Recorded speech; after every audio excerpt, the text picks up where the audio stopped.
Мы поговорим об этом, что же такое жизнь. Вот есть два таких термина – жить и выживать. Обсудим это. Вообще-то говорится, что живые существа в этом мире пытаются выжить. Если обратиться к источникам, да, которые описывают устройство жизни, «Дживот дживаси дживанам». Такая формула есть на санскрите. Низшие формы жизни служат пищей для высших форм жизни. То есть вот буквально они выживают. Почему так мир устроен? В чем дело? Почему даже чтобы поесть, вот нужно кого-то съесть, кого-то лишить жизни, кого-то заставить страдать? Хотим или не хотим, мы совершаем какие-то ошибки. Нас это расстраивает. В конце концов, мы думаем, может быть, вообще об этом не думать, просто жить как-то. Чем больше задумаешься, тем больше сложностей, нерешительности, сомнений возникает. Каков вывод вообще? Жить-то надо как-то. Как избежать всех этих проблем и недостатков? Я помню, в одном буддийском монастыре я видел такую танку, где была изображена чакра времени, такое колесо со спицами, ступица в центре. И между этими спицами были изображены различные миры. И Будда, он был изображен вне этого колеса, такой благословляющий жест у него, классический. А там я не понимал, в чем там сюжет. В одном месте был нарисован мир водоплавающих, в другом были звери, там люди, там еще кто-то, и там какие-то катаклизмы у них. Вот я говорю, что это за значение, какое? Танки. И один монах рассказал мне об этом. Вот посмотри, говорит, мир водоплавающий, что тут происходит? Посмотри, что изображено. Говорю, ну вот тут рыба, которая поедает эту рыбу, и они все друг друга поедают. То есть большая поедает маленькую. Вот они вот в такой цепи выстроены. Все говорят, да, вот так живут водоплавающие вот формы внизу жизни. А почему? Вопрос. Я говорю, да, почему? А ищи ответ в ступице, вот в центре этого колеса. Что там изображено? Говорю, вот петух, змея и вот свинья, похоже. Да, говорит, петух, свинья, змея. Что это за образы? Это вожделение, гнев и жадность. Так почему же не поедают друг друга? Смотри, ответ в ступице. Вожделение, гнев и жадность. Ясно. Хорошо, но вот там есть более высокие формы жизни. Там звери какие-то, вот уже, знаете, четвероногие. Но там тоже похожие отношения. Там тоже выживают сильнейшие, там клыки, когти. Травоядные не могут жить в мире, вроде никого не трогают, но служат пищей для кого-то тоже. Да почему тут так же? Ну, петух, свинья, змея, ответ тот же. Хорошо, вот мир людей изображен, там тоже какие-то конфликты и войны. Какие-то разногласия есть тоже проблемы. Да почему же у людей? Ну, вожделение, гнев и жадность. То же самое.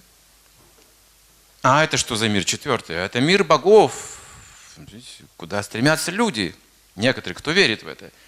В рай какой-то, другие сферы, другие измерения жизни, более высокие, где жизнь долгая, больше счастья. Ну а там тоже есть, оказывается, демоничные силы такого же уровня, и там тоже конфликты, большие катаклизмы. Да как же так? Почему же на таких высоких уровнях столько проблем? Вожделение, гнев и жадность.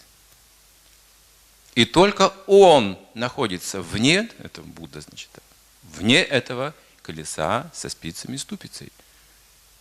Почему? У него нет вожделения, гнева и жадности. То есть жизнь, качество жизни. Что я чувствую, когда живу? Чем я живу? Бхава называется на санскрите. Есть, конечно, другое понимание жизни, существования. Я существую. Я и есть, я существую, вот он я смотрю, я слышу, я вижу. Я могу общаться, реагировать как-то, я могу показать, что я здесь, я существую. Мы тоже можем так же все сделать, понимать друг друга. Но существование не подразумевает совершенство или счастье. Как бы эффект присутствия только есть. Я присутствую в этом мире. А вот живу ли я в этом мире?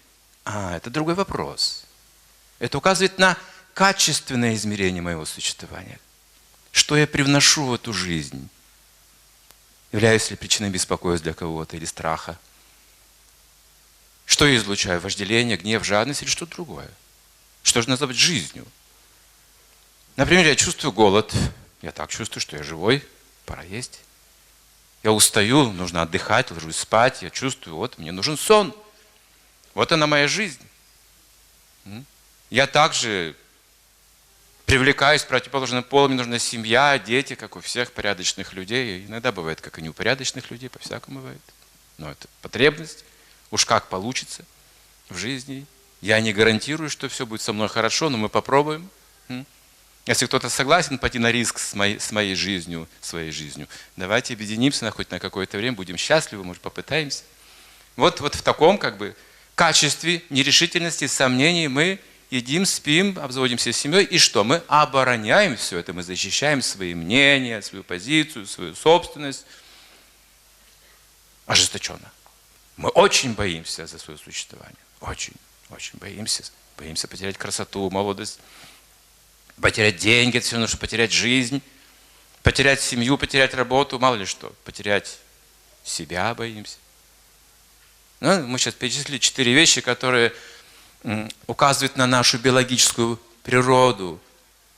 Так же, как у всех живых существ, нам нужна пища, нужен сон, нужно партнерство какое-то, общение с противоположным полом, и необходима оборона, что сопутствует страх.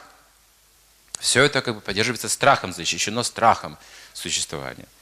Вот это называется существование. А жизнь, говорится, это бесстрашие, это совсем другое. Это свобода. Ну, я говорю, говорится. Где говорится? Ну, Веда говорится. Я изучаю ведическую культуру, ведическую философию, ведическую психологию. Без души не рассматривается, в принципе, человек там. Невозможно это. То есть сначала мы должны понять сознание, что же такое само живое существо, и тогда сможем понять жизнь. Что же такое жизнь? Потому что тело – автомат.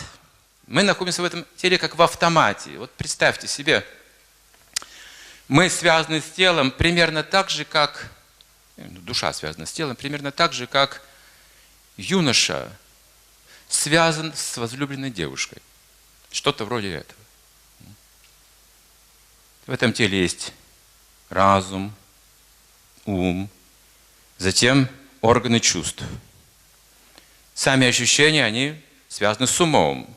Эмоции, сочетание различных ощущений, зрительных, обонятельных, осязательных, звуковых, создают эмоции, некое восприятие, ощущение мира, мироощущения.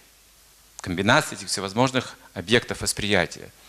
Ум занят этим. Ум создает картины, постоянно в уме что-то происходит, во сне, в воображении, в желаниях, постоянно он действует, он не спит, действует постоянно. Это тонкое тело, оно очень активно.